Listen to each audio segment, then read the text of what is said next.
I've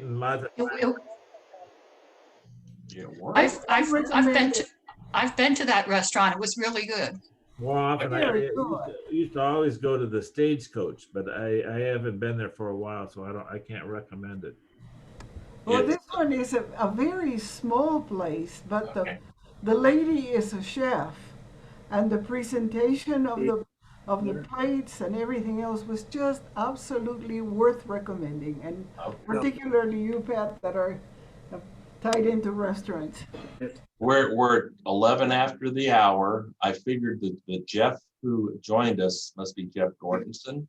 He is recording us, and we do have a YouTube channel out there, so yes, sir. Be aware of that. I'm going to go ahead and put us on mute. We'll do the Pledge of Allegiance. A couple of things also. I'll send out the book that Mark Clark is also, as far as Pima County on Aging, to the club membership. I only have my password on my computer at the house, so I have to go in and I'll do that too. But I also posted it in the chat room. It's kind of got some interesting things on Pima County our Council on Aging information. But we'll go ahead and do the pledge, and then I think Irv has our invocation, and then a few announcements, and we'll get to Mark's presentation. Should be really interesting to what's going on and what he's experienced and seen with all this in the past few months. So with that, I'll mute everybody, and then we're going to go to screen share.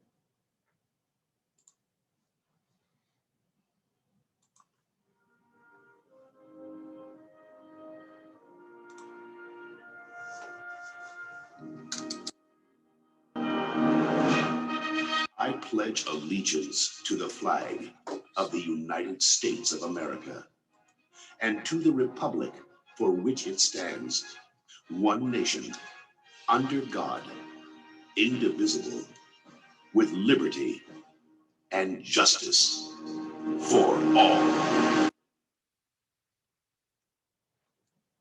And Irv, if you could unmute yourself, if I got this right. I think, did I unmute myself? Yeah, we can hear you, Irv. Yes. Oh, good. With the 4th of July coming up, I thought it would be time to reflect on the Declaration of Independence and some other words that were spoken almost 200 years later. We hold these truths to be self-evident, that all men are created equal, that they are endowed by their Creator with certain inalienable rights. Among these are life, liberty, and the pursuit of happiness. Almost 200 years later, Dr. King spoke, "I have a dream that one day this nation will rise up and live out the true meaning of its creed.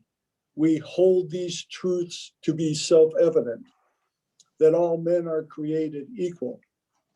He went on later in the same speech to say, "I have a dream that my 4 little children will one day live in a nation where they will not be judged by the color of their skin, but by the content of their character." When I reflect upon these words, both from Dr. King and the Declaration of Independence, the only thing I would change is the word to people, that all people are created equal. But the sentiment of the Declaration of Independence and Dr. King should live strongly among all of us. Thank you. Thank you, Irv. Those are good words, because one thing I was also going to mention at the end, but I'll do it now because it fits. Today was actually the day that Thomas Jefferson, John Adams, Ben Franklin, Roger Sherman, and Robert Livingston, the last two which I had not heard of, were appointed to actually start preparing the Declaration of Independence back in 1776. So very appropriate. Thank you for those comments. With that, a couple things to go through with everybody, and then we'll get to Mark and his presentation. One, The district conference was virtual on Friday and Saturday morning. They had, from what I can count, 7 different district awards areas. We took first place in 2 of those award areas. One, the club effectively participated in the strategic plan and moved our goals forward within the COVID times. I'd like to thank Bob Grady and the group and Anita and all the folks that basically with Erickson and those efforts, we won first place for that. It comes with a $350 award, so we can use that for some more good things in the community, hopefully maybe towards Erickson or some of the planning with that effort. And secondly, club planned and completed a creative, unique service project. And that was the ITK Tell a Friend. Thank you, Sharon, and everybody else that helped participate with that and making it come along.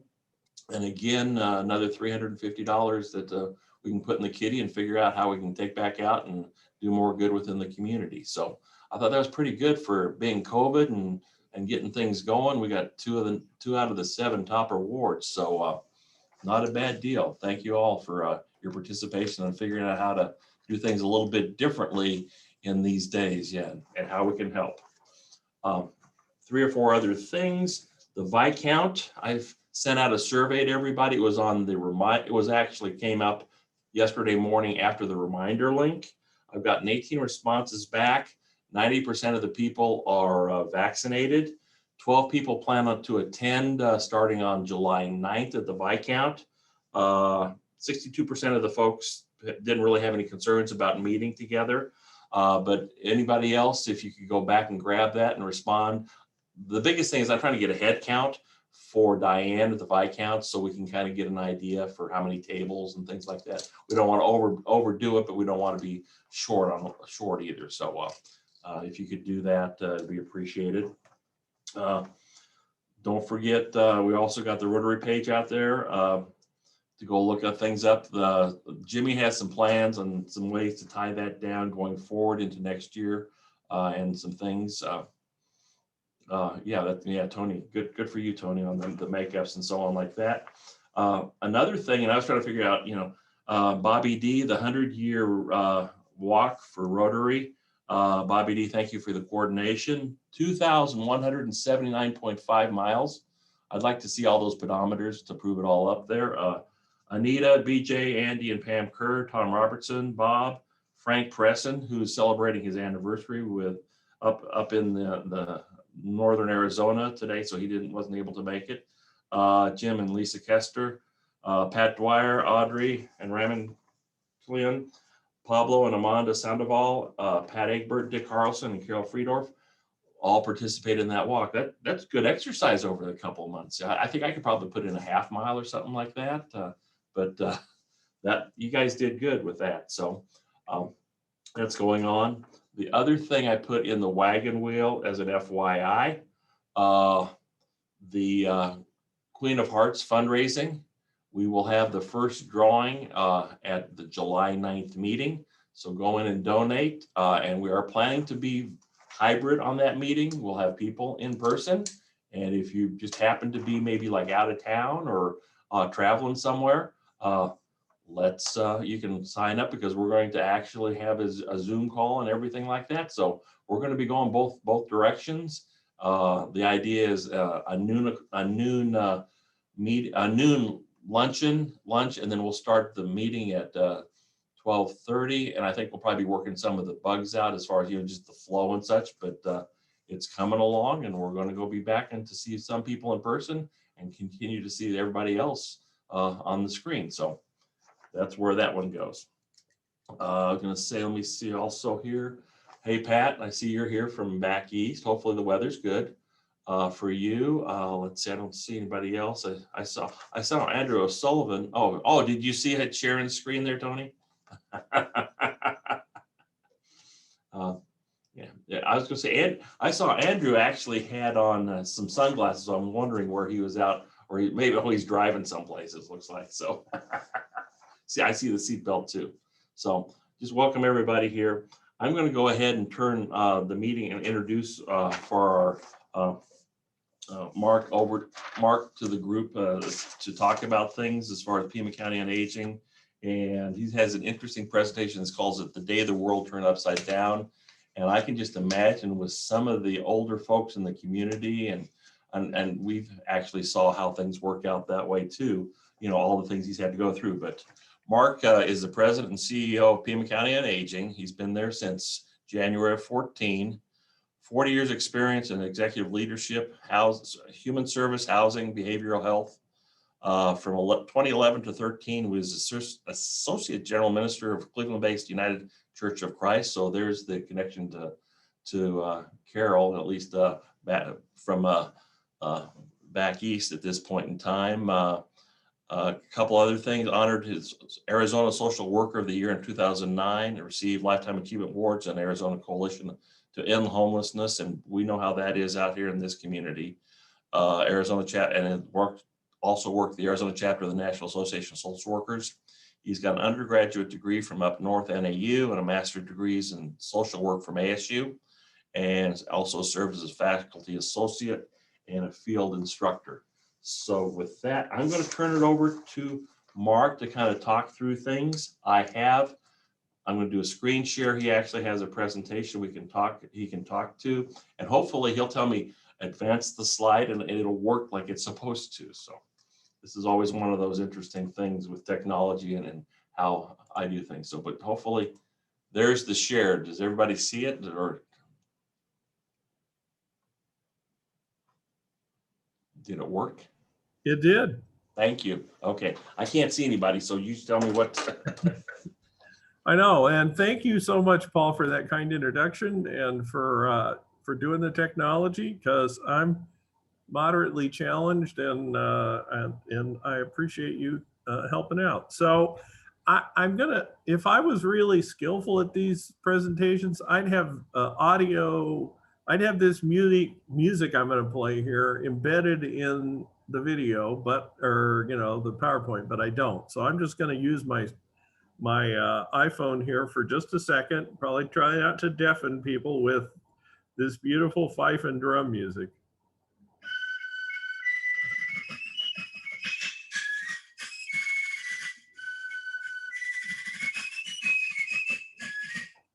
Were you able to hear that?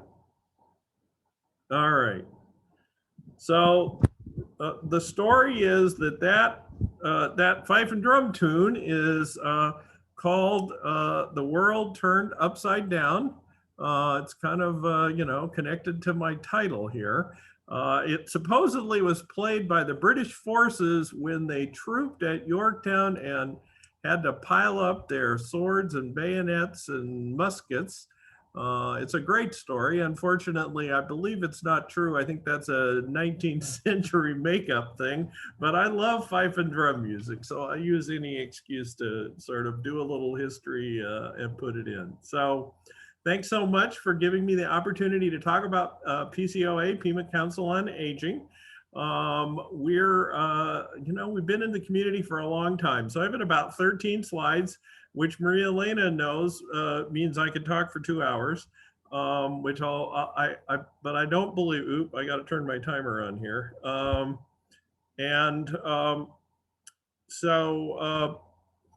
But I'm really interested, and I don't know what your culture is about asking questions. I'm not particularly good at paying attention to the chat. I will admit to that. Don't worry about it. Usually towards the end, we'll have somebody choreograph the questions and answers, and people, as we go through, can post things in chat, and then we'll kind of towards the end go through.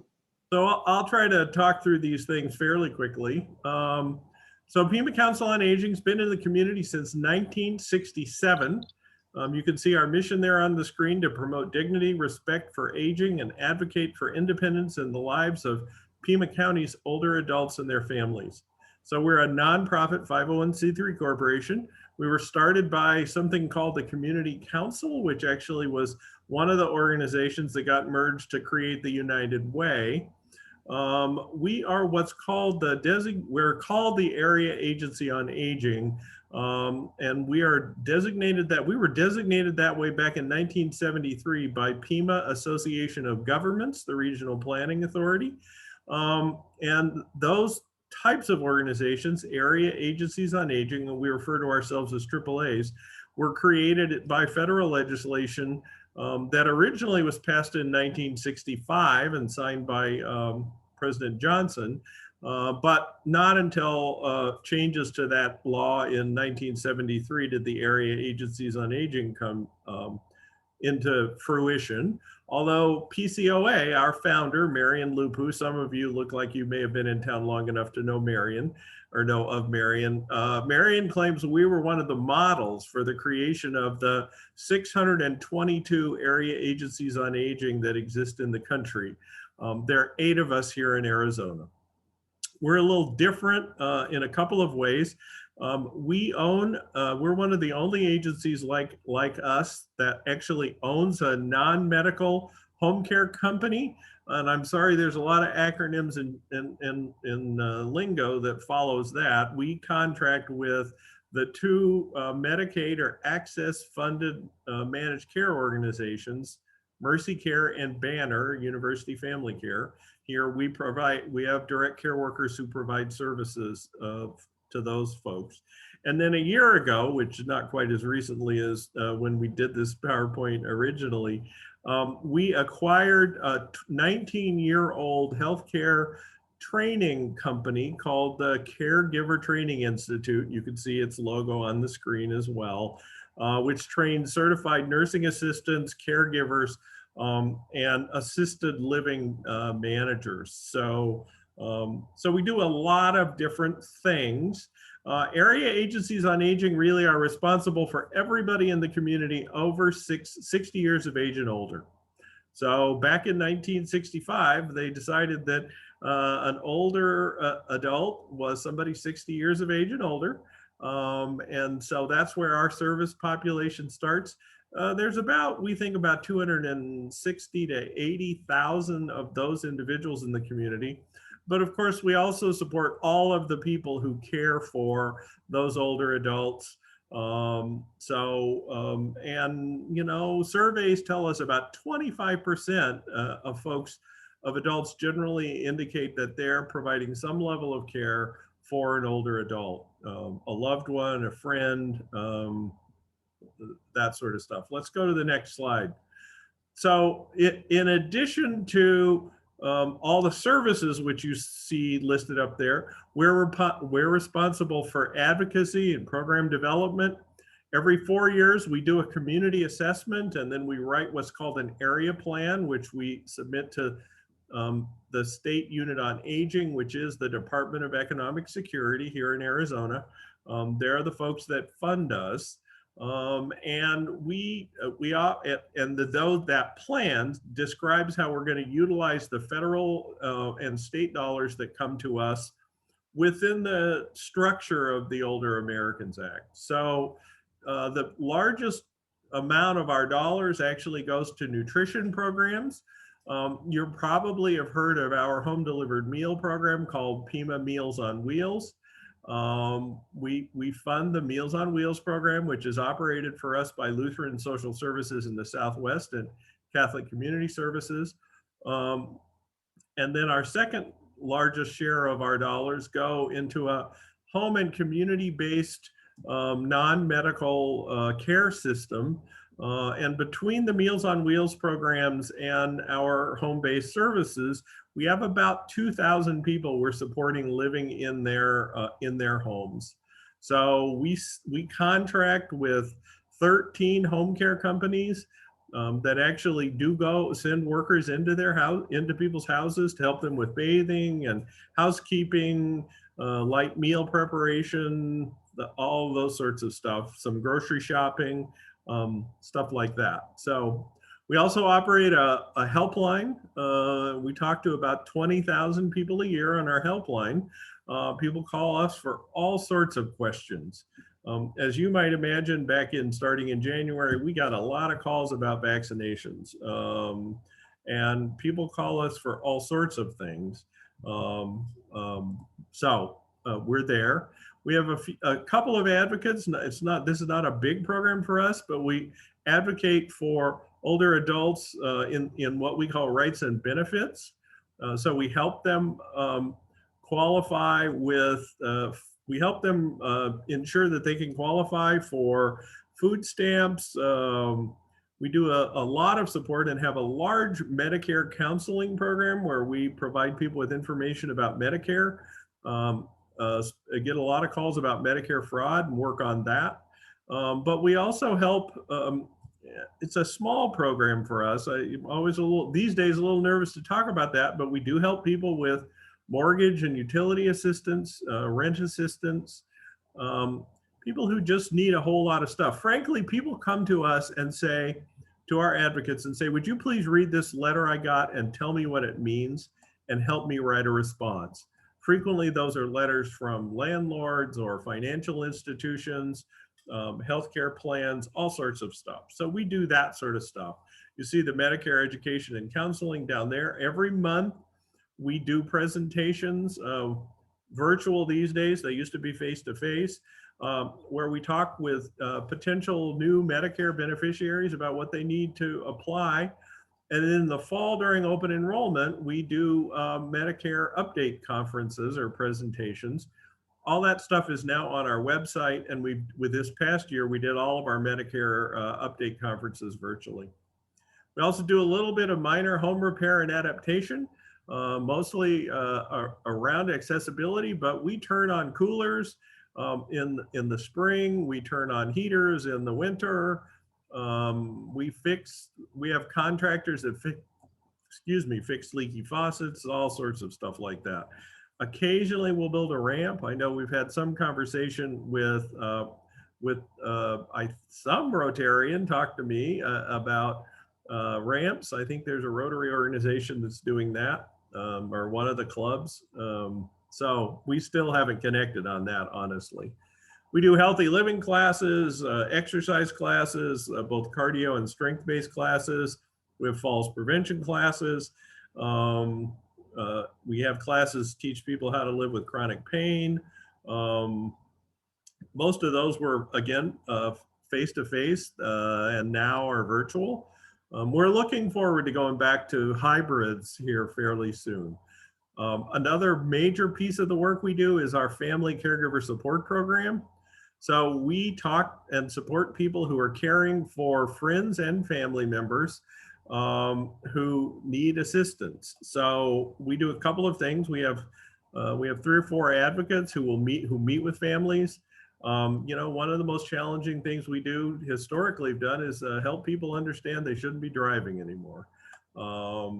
But in addition to that, we provide respite where we actually send someone, pay to have someone come into people's houses, maybe for 8 hours a week, 8 hours a week.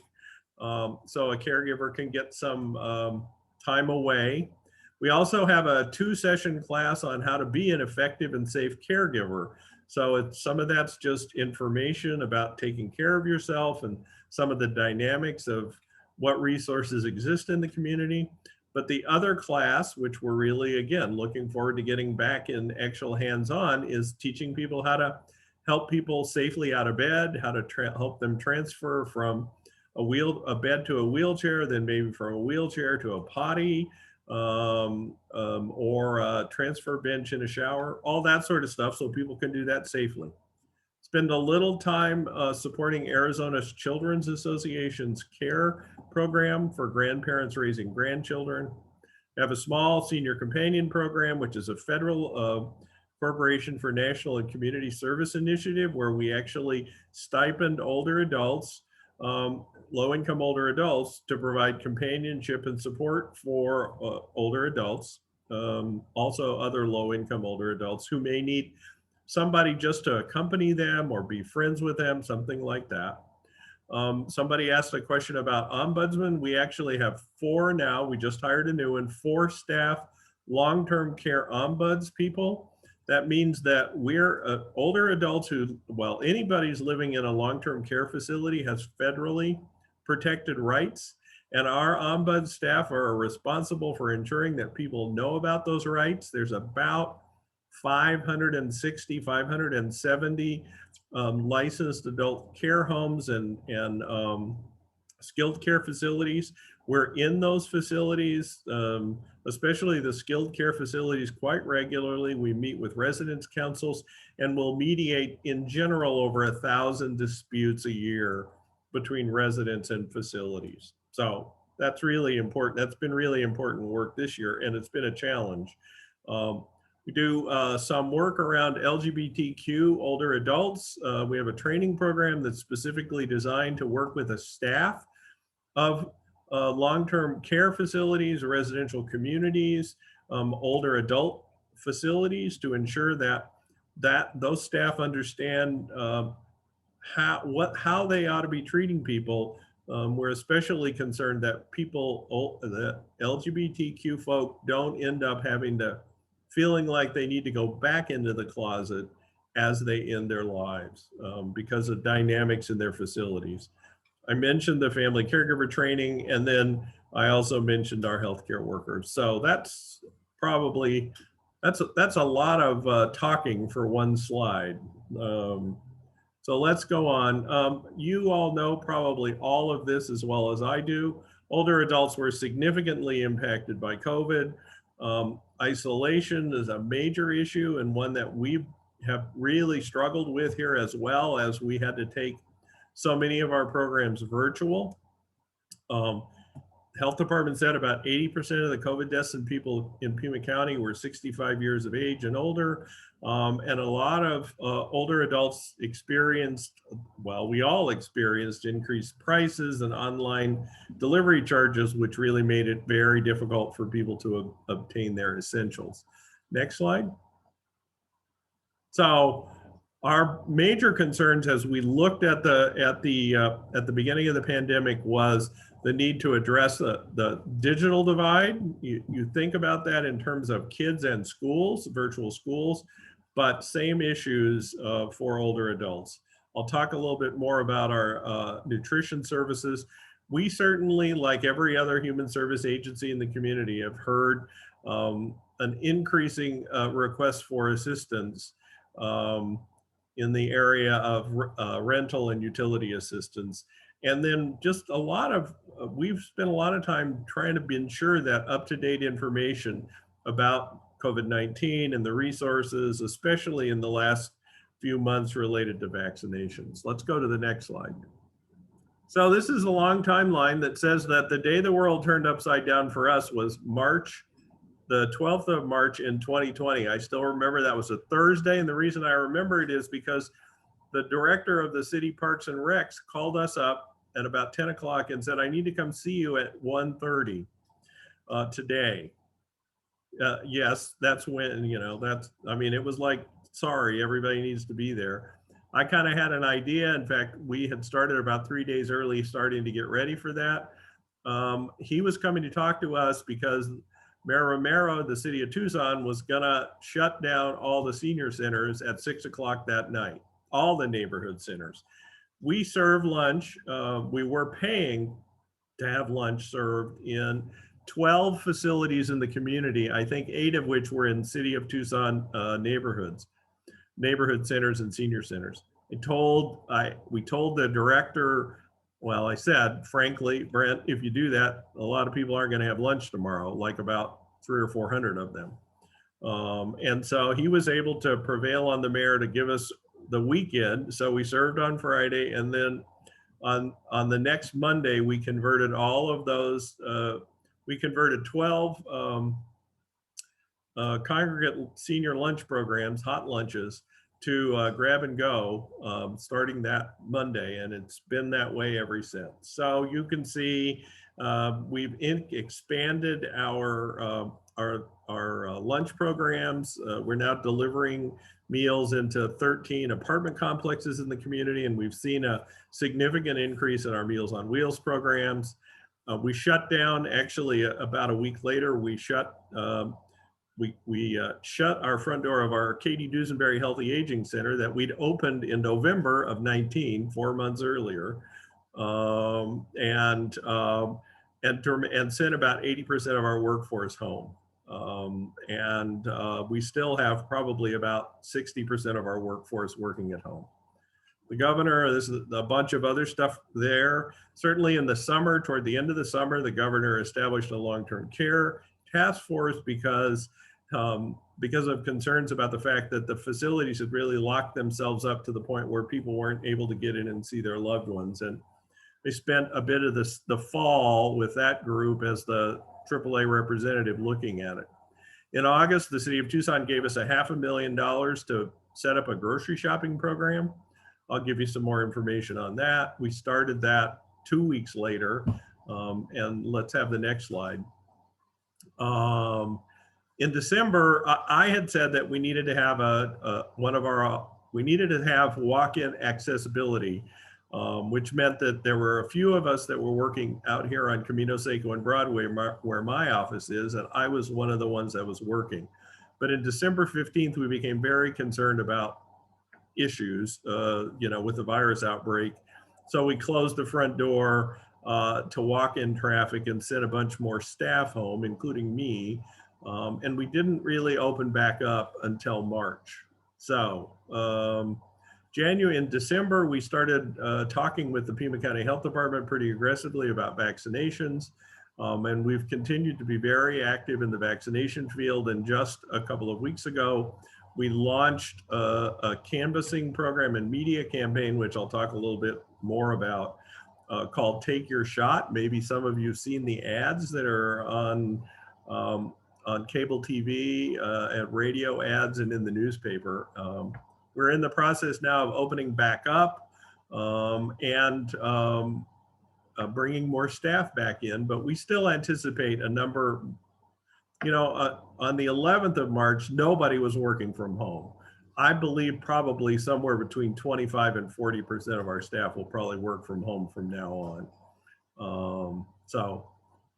Next slide, because I'm going to get more music here. So the Meals on Wheels program, all of this stuff adds up to, we've served, in a normal year, we'd serve about 230 to 250,000 meals.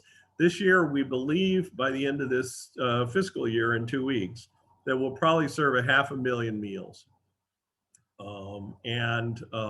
That's obviously, as you can imagine, a huge increase. And those programs continue to be a challenge. Andy, I'll talk about the Take Your Shot campaign here in a minute. Let's go to the next slide. So we did a number of things to try to get virtual. We did a 3-month set of video blogs just to keep people up to date on what was going on. We did go ahead and finally, we were able to get our licensing bodies to give us permission to do virtual exercise classes. I mentioned that we moved a number of our workshops on board. We also used to do 11 caregiver support groups face-to-face in the community. We shut all those down way back in March and started doing them online. So let's go on to the next slide. I mentioned the shopping program. The big deal about the shopping program was we had to spend that $500,000 by the end of the year. And so that was a major issue. We did get it stood up and we did get all the money spent, and we served about 624 people for both groceries and then also household cleaning and hygiene supplies. Next.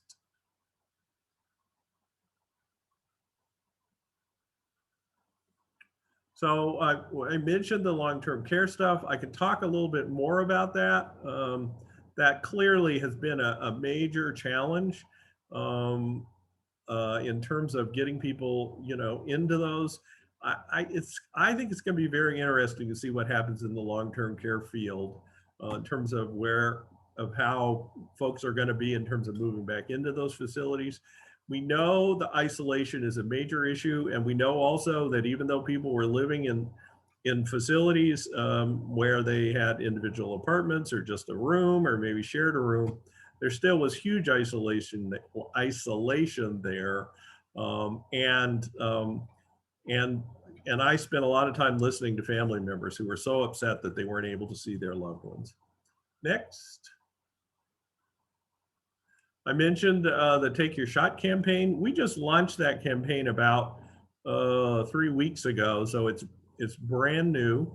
We're contracting, well, we're not contracting. We recruited the Arizona Center for Empowerment, which has historically been a voter registration and mobilization group targeted primarily at the Latino population. The Tucson Electric Power, the United Way, and the Community Foundation for Southern Arizona have agreed to fund them to create both a telephone and a knocking on people's doors campaign. You know, a lot of discussion with the health department because we wanted to actually have vaccinators go out with the campaigners, and the health department's not agreed to that. We stood up our PSAs both in English and Spanish. Well, they're not.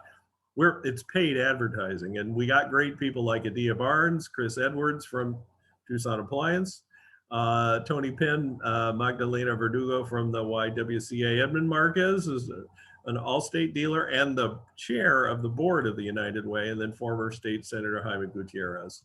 We're very excited about that. We think it's going to have good success.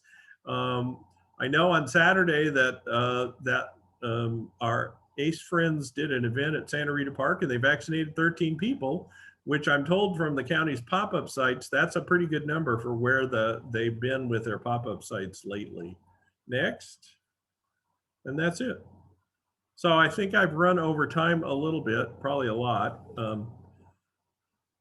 Let's see. You're fine. Usually we have Steve. I can't see the chat. There we go. Kind of coordinates questions. People ask questions. People say, "Are you a subset of PAG or a?" No, we're a freestanding nonprofit organization. PAG was asked back in 1973 if they wanted to be the area agency on aging in the rural counties, like out in Yuma County or down in Cochise County or up in northern Arizona. It is the regional authority. Yeah. The same thing that PAG is, only in those areas. But here they decided, because PCOA had actually been in place for 7 years and was frankly pretty politically well connected, that they went ahead and designated Pima County or PCOA in that role. No, just curious. Good. However, we are not part of the county government. A lot of people think that we're not. So that's why I ask. I am part of the county government, so that's yeah. Curious. Okay, thank you. Well, we get very much appreciated and generous support. I know they do pretty good funding for you guys, so it's good. Okay, Steve. Sure, we've got a few questions. Let's see. From Matt Matthewson, regarding your ombudsman program, how does one go about getting in touch with one of those 4 ombuds people? The best way to do that is to call our helpline, which is 790-7262. Again, that's 790-7262. You can also, if you don't get that down, you can go to our website, which is pcoa.org. And you can get contact information that way.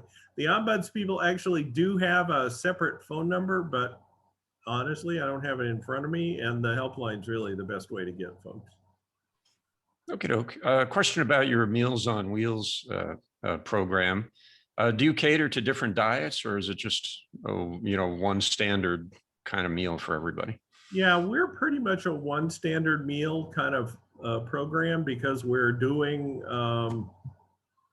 something like 1,000 meals a month. The Community Food Bank's Cardad Kitchen is actually, or did I say a month, a day?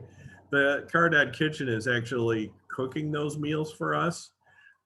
We do have the ability, and I should say all of our meals are low sodium, and they can be made pretty easily diabetic sensitive if you're careful about the fruit that comes with it in terms of how you eat that. We also do have the ability to work with Mobile Meals of Tucson and ICS. I know Mobile Meals just signed a contract, I think, with the JCC, and I believe they've got a pretty good sourcing for kosher meals. And I know occasionally we work collaboratively with them. And actually, we gave both them and Interfaith Community Services, which does the mobile meals work in the northern part of the county. We gave them a little bit of money to help supplement their increased demand as well. Great, thank you. A couple of questions from Andy. Andy, your first question was regarding the Take Your Shot campaign. Did you get enough information from what was covered, or do you want me to ask that?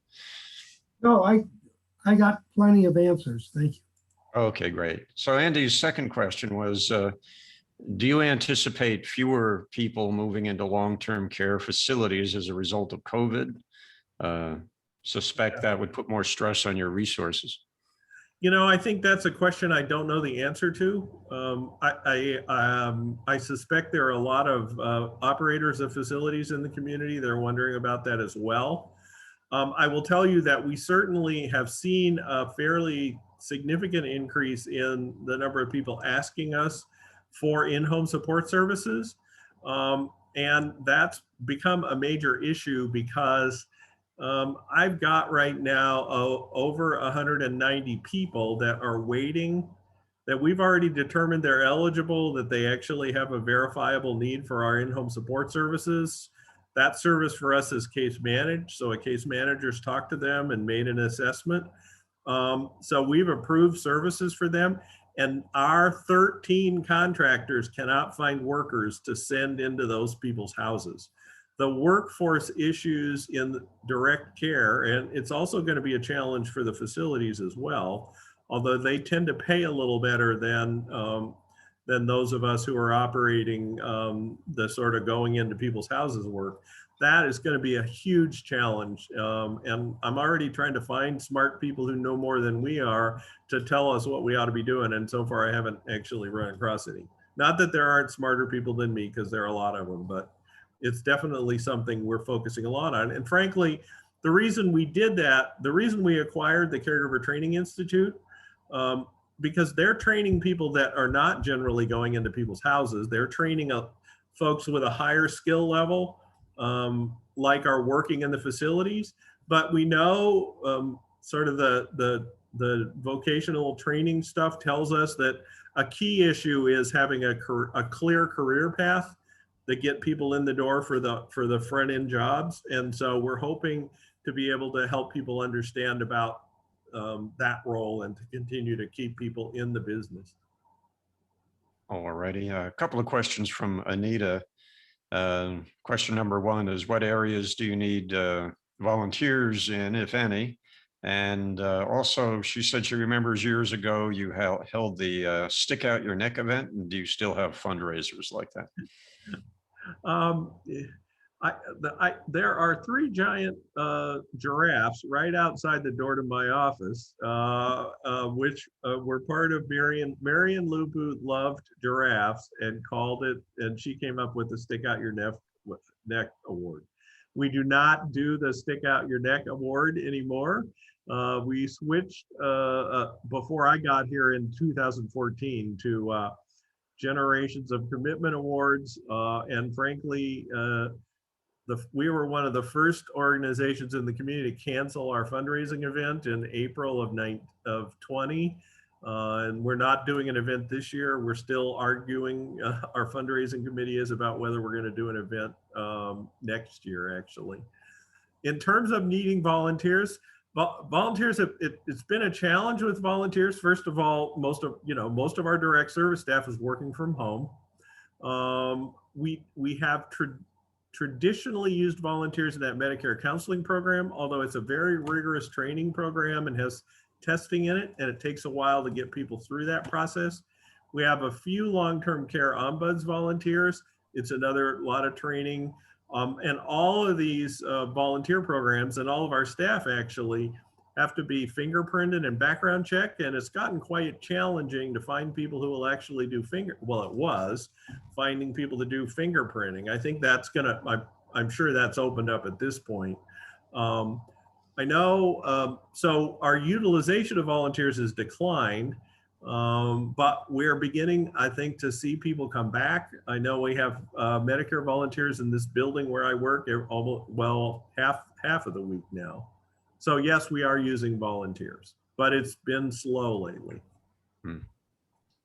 Excuse me. All righty, we have a question from Bobby D, and he wants to know what your strategy is to overcome the digital divide for the elderly. Yeah, that's been digital divide for older adults has been a major issue, as I indicated. So one of the things we've been doing, we've actually been doing a good amount of advocacy with members of Congress. So there is a low income, there's low income communication subsidies that are controlled by the Federal Communications Commission, and that's sometimes referred to as the Obama phone program.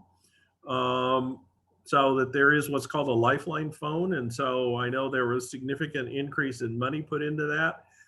We're continuing to ask members of Congress to fund that program and also to advocate on that one. The city of Tucson specifically put a fair amount of their CARES Act or some of the stimulus money into expanding to buying broadband capacity in terms of putting sites in places, primarily for schools. For kids, and we've continued to advocate for them with regard to access, because the first issue I think is broadband access. The next issue is technology. Do you have it? And the last issue is, do you know how to use it?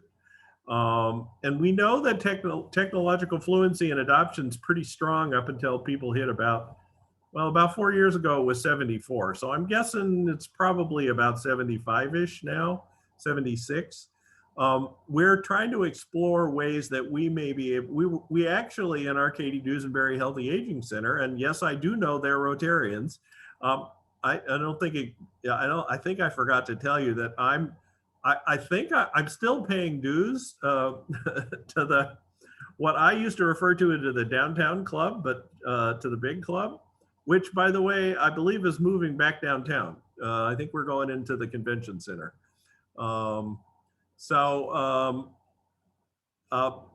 We built a computer lab and we're trying to arrange and actually talk to people in the city of Tucson's tech department to do computer classes for us. And then we closed the building in March. And so we're still trying to sort through what we can do there. And that's probably will be the last phase of our work there. All righty, thanks. One more question, it looks like, from Doris. She asks, how do finances affect your ability to qualify for services? So the Older Americans Act, services funded by the Older Americans Act have no financial means test or eligibility. They are not, we cannot deny services to people based upon their income or assets. That are funded in that way. We do use, we ask people a few questions about their income and assets. And, you know, like for our in-home support services, that becomes one of the points in a rating scale that establishes priority for how fast people get services. And I can tell you that people with more income generally rank lower on the priority. And so some of them wait for a long time, although the state has just told us we can't keep people on a waiting list any longer than 12 months. But that doesn't mean we have to service. That means we simply have to kick them off the wait list, which we're not quite sure about, but that was a policy decision made above my pay grade. So this is not like other programs like temporary assistance to needy families, where there's a hard, or food stamps where there are hard income criteria. We don't have that. All right, thank you. And I think that about does it. So back to you, President Paul.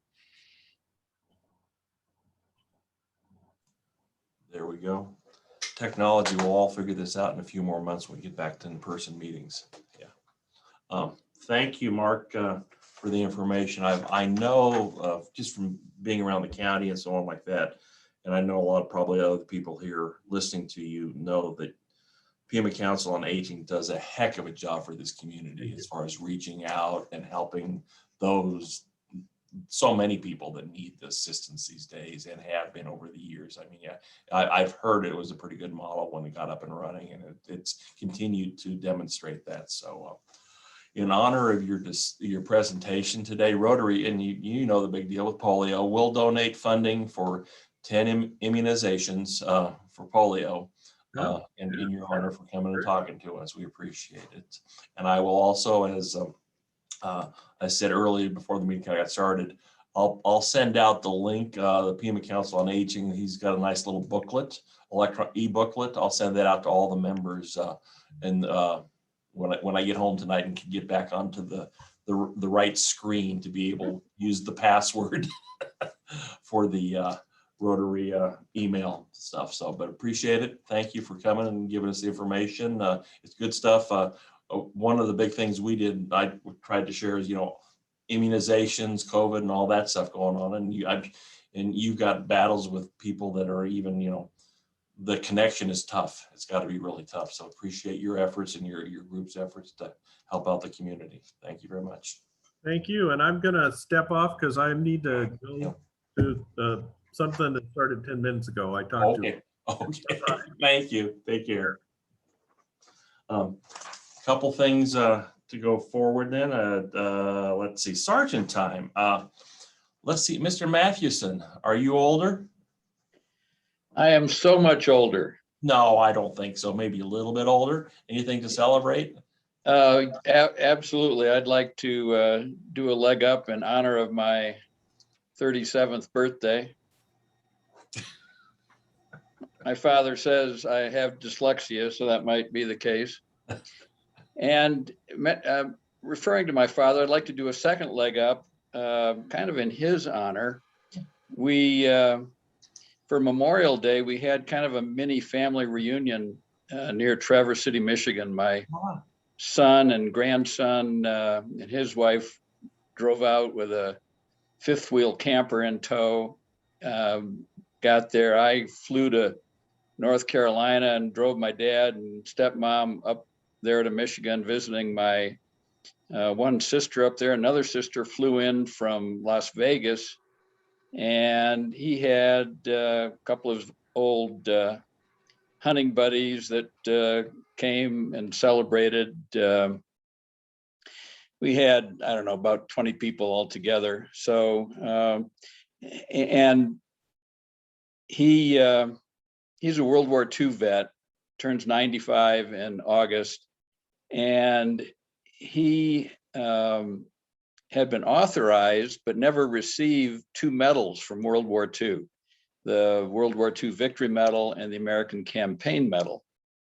Well, Amazon being the great thing that it is, I ordered up 2 or one of each of those medals and wrote up a formal sounding citation to present the medals at this dinner, and had a incredible celebration, and also managed to get a 4 generations photo, see Dad there with his medals on, and just had a great time. So happy to do a leg up for the giant, as we call him. Thank you. That is so awesome. Way to go. Yeah, that good time. Next on my list, Mr. Troughton, you were in and out of the background, but let's see. You're not, now we can see. We just saw, Field of Dreams. Yeah, I'm here. I had a birthday on Monday. I'll go a leg up. We didn't do anything great. I mean, it's not like we went fly fishing in the Yellowstone or sailing in San Diego or anything like that, but just took it easy. So that's it. Well, maybe when you get a little older, you kind of got to slow down a little bit. Is that what you're trying to tell us? Yeah. I ran into Andrew though about a month ago celebrating his birthday at the box yard. So we actually have some mutual friends. So that's nice to see. Good. That's good. Good. Let's see, Irv, did you have anything to celebrate? Yeah. Terry and I just had our 50th wedding anniversary. So I've already sent the check to Andy for that'll cover $100 a year for the 50 years. and use that money to help fund the Erickson School project. And if next time anybody sees my wife, you can give her condolences or congratulations for having to put up with me for that long. I thought commiserations or something like that. Yeah, yeah.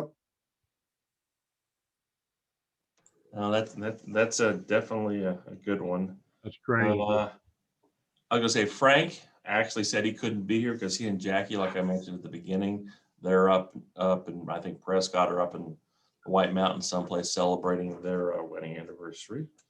I'll hold. Bob, you want me to, let's see, we can wait for you maybe next week, Bob, or you wanna wait for you and Lucy, or up to you. We'll do it today. So our we're way behind Irv, but our 45th wedding anniversary is a week from tomorrow. So in celebration, I'll definitely do a leg up. Thank you for that. Anybody else as far as donations to the cause? Al, you have anything? Oh, no, he's on mute. Now he's not muted. I just go back and forth. Al has never been muted. Well, yes. Thanks, Irv. I was going to say something nice about you, but excuse me. I think I had a birthday. I wasn't sure, but then a card came in the mail. So, you know, I probably had a birthday. And so I'll obviously do a leg up for that. And I might even add a little bit in there celebrating Matt's 37th. Okie doke. I was gonna say, I will, Joan, you have something? My only grandchild turns 10 tomorrow, and I'm on a budget, so I'll just kick in 10 at the moment to honor that occasion. Thank you. I was going to say, Matt, you did such a good job of that talk. I was actually watching the PBS Memorial Day celebration, and one of the speakers they had on there was Lou Conter. He is the last surviving member of the USS Arizona. I will do a leg up in honor of that, and the connection is my son actually had trained a service dog at the University of Colorado, Denver Medical Center, and that dog's namesake was Lou Conter. And so it's kind of a neat thing. So I'll do a leg up in honor. Well, that's great. That's great, Paul. Yeah. So I kind of blew him away when I said the guy that the dog was named after was on PBS talking about his experiences in the Arizona. So small world. Anybody else got something? Paul? Yes. What's the fine for having an Ole Miss baseball in your background? It depends on if they won anything or not. No. Okay. Yeah, you don't want to do that. It's big. It's big. Tom seems big pretty fun. confident. Is he going to the game? Mr. Robertson? Are you going to the game? No, I'm not going to the game. Good news is that I think Arizona's probably favored in the game, but the bad news is the Ole Miss baseball team has been talking to the Ole Miss women's golf team, who, as you know, won the big one about a week ago. So I hope the cats are paying attention. Small world. All right. Okie doke. I was going to say, do we all look that much better to you, Tony, on your new screen? Let's say some more than others. That's politically correct, for sure. Nice, Tony. I'll throw in a couple happy bucks over my new computer. I was really struggling with some of these Zoom calls with my 9-year-old computer over my shoulder here. I kept it upgraded, but it's just old and tired. So this new one works like a dream for the most part, but the bad news is it looks like I gotta buy a new set of Microsoft Office, and not all my passwords have been memorized through the network, all that kind of stuff. So, some hits and misses. So Andy, drag a couple happy bucks out of my happy buck account there, and But yeah, I can get onto Zoom a whole lot. It used to take me 20 minutes to get onto Zoom. Yeah. So this is an improvement. I thought you were gonna say the club needed to kick into you for. Nope. I went down that path you're just describing, so I can certainly relate. Well, I'm going to go ahead and bring us to a little bit of a close. Thank Irv. Oh, President Paul, can I make just a quick Sure, announcement? sure, This please. isn't Happy Bucks, but No, we've been announcement. working on improving the website. And for those of you who want to review meeting recordings, we now have a button on the top right of the page next to the Facebook icon. That will take you right to the list of the Catalina Club's YouTube videos. So I just wanted you to be aware of that. Also known as a widget, Steve. Okay. For us that are technically, I was referring to a conversation we had earlier this week about widgets. Yeah, I don't do widgets. I don't know why, but for those that are technically challenged, we thank you, Steve. Pushing Indeed. buttons or things is a lot easier. Oh, it's getting so technical, I tell you. No joke on that one. Thank you, Irv, for the invocation. Thank you, Steve, for your great job of collaborating with the questions and such. A couple other things of interest. 1977, Apple Computer shipped its first Apple II computer. So technology's come probably a little bit. And thank goodness that wasn't Tony's computer that he was using. Long way since the Apple II. Jurassic Park film opened in 1993.